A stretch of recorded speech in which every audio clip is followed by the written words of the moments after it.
నేనెప్పుడు ఏ పని చేద్దామన్నా నువ్వు ఎంకరేజ్ చేసిందే లేదు, అది చేయి ఇది చేయని. సర్లే ఏదో కొత్తగా బిజినెస్ స్టార్ట్ చేద్దాం అనుకుంటే కనీసం ఎంకరేజ్ చేస్తున్నావా? నేనెప్పుడు చూసినా నీ బట్టలు ఉతుకుతూ నీ ఇల్లు క్లీన్ చేస్తూ నీకు వండి పెడుతుంటే చాలు. ఇప్పుడు ఎందుకు కోపడతావు? నేనేమన్నానని? నీకు నచ్చింది చేసుకో అంటున్నా కదా. ఛీ, అసలు నీకు చెప్పే వేస్ట్.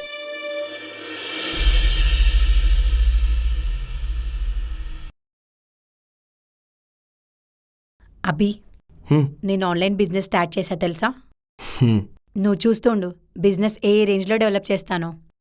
కంగ్రాట్స్ రా, నువ్వు బాగా డెవలప్ చేస్తావని నాకు తెలుసు. అది సరే కానీ పప్పు ఒకటే ఉండేవా? కర్రీ ఏం చేయలేదా? ఇక నుంచి ఇంట్లో పని మనిషిని పెట్టుకో అభి, అసలే నాకు చాలా బిజినెస్ పనులు ఉంటాయి. సరే, నేను కూడా నీ దగ్గర బట్టలు తీసుకుంటా. నాకేం అవసరం లేదు బాబు నీ ఫేవర్. ఫేవర్ కాదు లాస్య, సపోర్ట్ చేస్తున్నా. నువ్వు నాకెప్పుడు సపోర్ట్ చేసావని ఎప్పుడు చేయలేదు, ఇప్పుడు కూడా నాకేం అవసరం లేదు తెలుసా. నేను 10 చీరలు అమ్మాను. అవునా? 10 చీరలకే అంత బిల్డప్పా? ముందు ముందు చూడు బిజినెస్ ఏ రేంజ్లో డెవలప్ చేస్తాను.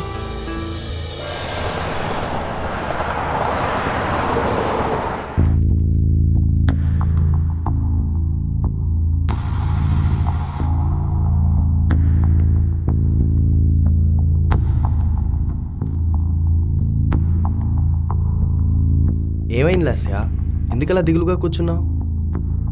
కొన్ని రోజులుగా బిజినెస్ ఏం సరిగ్గా జరగట్లేదు అభి. పెట్టిన ప్రాఫిట్ అంతా లాస్ వచ్చేలాగుంది. నేను ఈ బిజినెస్ క్లోజ్ చేద్దాం అనుకుంటున్నా. ఎందుకలా మాట్లాడుతున్నావు? నువ్వు చాలా బాగా డెవలప్ చేసావు. నువ్వు చూస్తూ ఉండు, ఒక్కసారిగా ఎంత బాగా అవుతుందో నీ బిజినెస్. ఆపుతావా?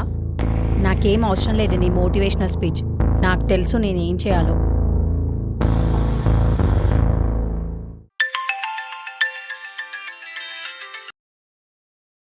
హలో లాస్య, మన స్టాక్ మొత్తం సేల్ అయిపోయింది.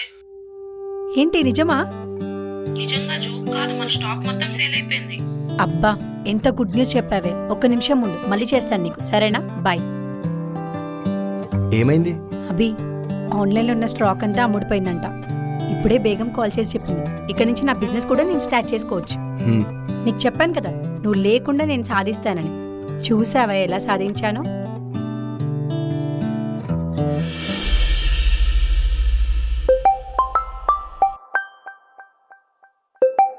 హలో సార్, మీరు చెప్పినట్టే స్టాక్ మొత్తం కొనేసాను సార్. మొత్తం కొనేసావా? సర్లే, ఏం పర్లేదు. నాకు అర్థం కాలేదు సార్, మీరు మీ వైఫ్ బిజినెస్లో స్టాక్ ఎందుకు కొన్నారు? మీ వైఫ్కి ప్రాఫిట్ కానీ మీకు లాసే కదా సార్. కొన్నిసార్లు మాటలతో సపోర్ట్ కలగకపోతే చేతల్లో చూపించాలి. నాకు అర్థం కాలేదు సార్. ఎవరికి అర్థం అవ్వాలో వారికి అర్థమైంది. ఎవరితో మాట్లాడుతున్నావు? నేను మళ్ళీ కాల్ చేస్తాను. Office call. సర్లే గానీ నేను మళ్ళీ స్టాక్ కొనడానికి వెళ్తున్నాను. నీకేమైనా కావాలంటే చెప్పు, తీసుకొని వస్తా.